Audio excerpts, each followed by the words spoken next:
Alright guys, so as you saw in that last clip, we were trying to drop the subframe out.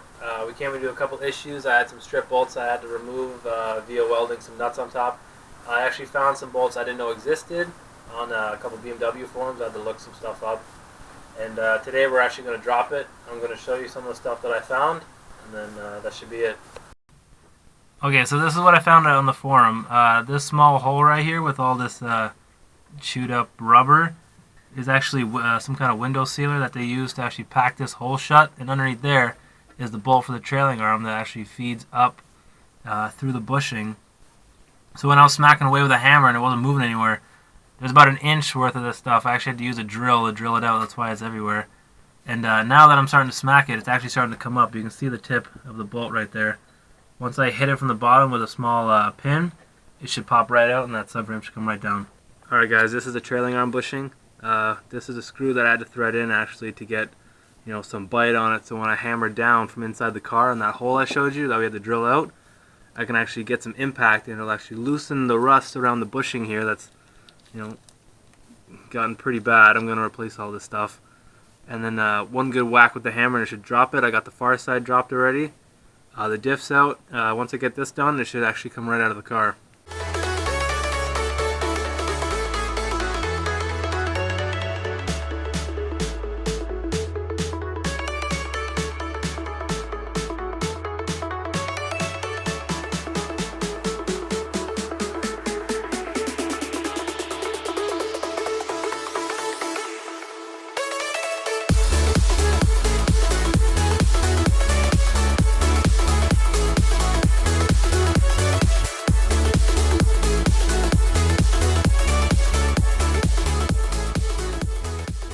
What's going on, everybody? Sorry I haven't been making enough videos for you guys. My work's been pretty crazy, so I haven't really been able to set a lot of time aside. But today what we're going to be working on is I'm going to be installing my hydro e-brake brackets for my secondary caliper. I got a set of factory remans off a buddy, I think for about $70 a piece, I think it was, with a $30 core charge, so it wasn't too bad. And I got these brackets off eBay. I think they were like $60. And pretty much what we're going to do is we have the two factory brackets here for the existing caliper. We're going to add our secondary caliper on the side.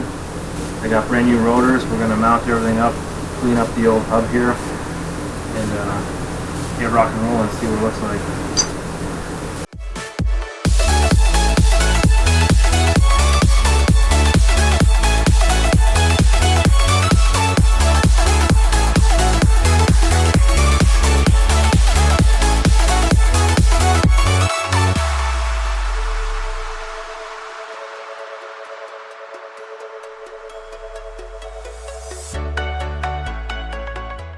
Alright, so pretty much what we're looking at is factory caliper, factory bracket, reman caliper, aftermarket bracket.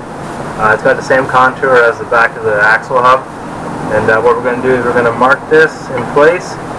I might actually throw a set of pads in here just to make sure everything's pretty much centered. It looks pretty centered. And then I'm going to grab the Lincoln and we're going to put a couple tacks on it, pull off the caliper, do a full pass, take the rotor off, do a full pass, and then we'll do the second one and that should be it.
guys, so before everything goes back in the car, we got to weld the diff.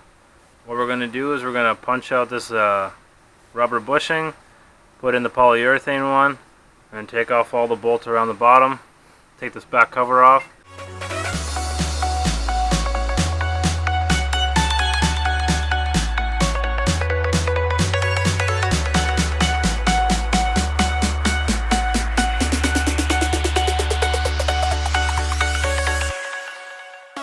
Alright guys, so now that we got the all the bolts off all the way around, punched out the bushing with a screwdriver and a hammer. I'm going to put that back in. Literally just the lid comes right off. Oh, it's so shiny in there. And there you go, that's the inside of your differential right there for all you E30 owners. Actually looks in pretty good shape.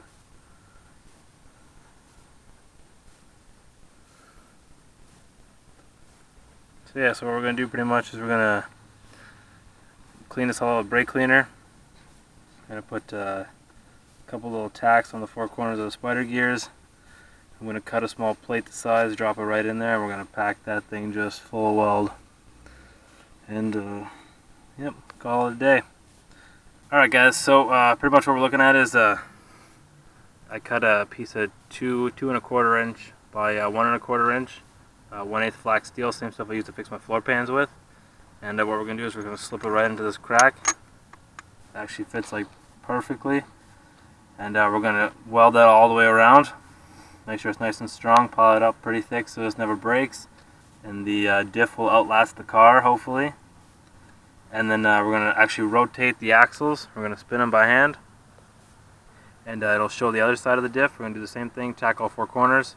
Drop a plate in that I'm actually just going to get ready to cut over there. And then weld that side, put the cap back on, fresh fluid. We're going to put the diff housing bushing back in. I'm going to show you that in about a few minutes. And then should be ready to put the subframe in the car.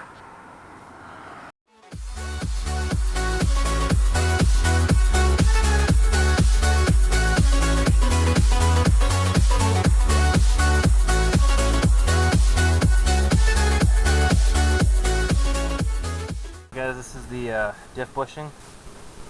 Got this off a guy off eBay. I messaged him direct and I got a better price than was listed.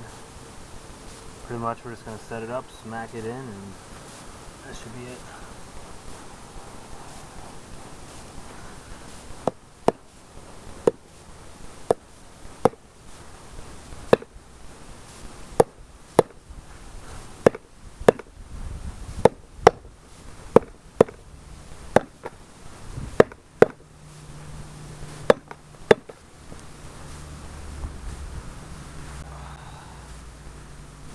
That's it.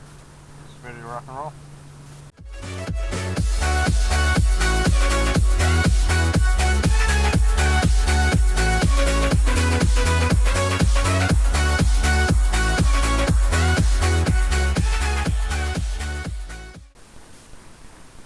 Hey guys, what's up? Alright, so in our last video we got all the mounts for the Hydro e-brake set up. I got all the knuckles done. I pushed out all the bushings today. I had some time off. I did the subframe bushings, new trailing arm bushings. We also have sway bar end link bushings and all that stuff, so that's just super simple. Push it out, push the new one in. What we're going to do now before I start reassembling everything is the E46 pigtail coil adjustment, or the perch I guess. It actually has a small recess, and on my car, if you've seen E46, it's got a small hole in the back of the control arm, and this actually will bolt up through it, holding this coil in place, allowing it not to slide around while you're doing skids and all that other stupid stuff. So what my plan was to actually drill out the bottom of the control arm, and then cut the top so the coil would actually lay flat on the bottom of the deck, and then thread through just a really long style bolt as opposed to the factory one.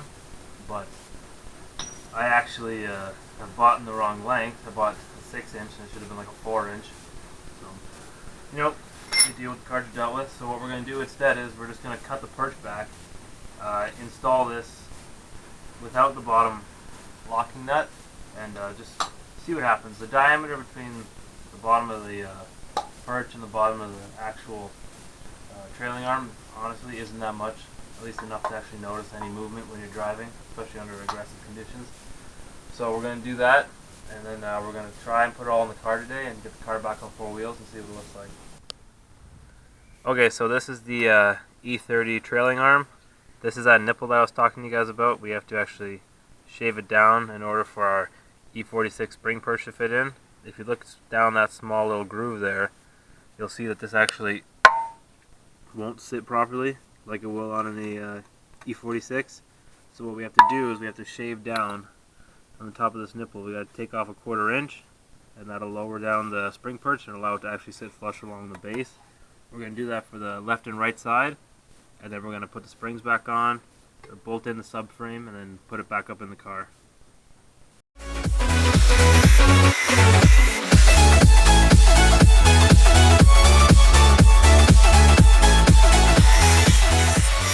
The nipple off the top of the trailing arm. We did a just a small 1/4 inch cut. You can see all the rust that's down in there. Disgusting. I'm gonna dump that out. And then our E46 top now fits perfect. No more gap. Secured nicely. I may end up actually drilling a small hole in the bottom of the trailing arm and actually bolting this down the way it was on the E46. I'm not 100% sure yet. I want to actually put it in the car and see, how sturdy this thing actually is first. If not, then I'll end up bolting it in.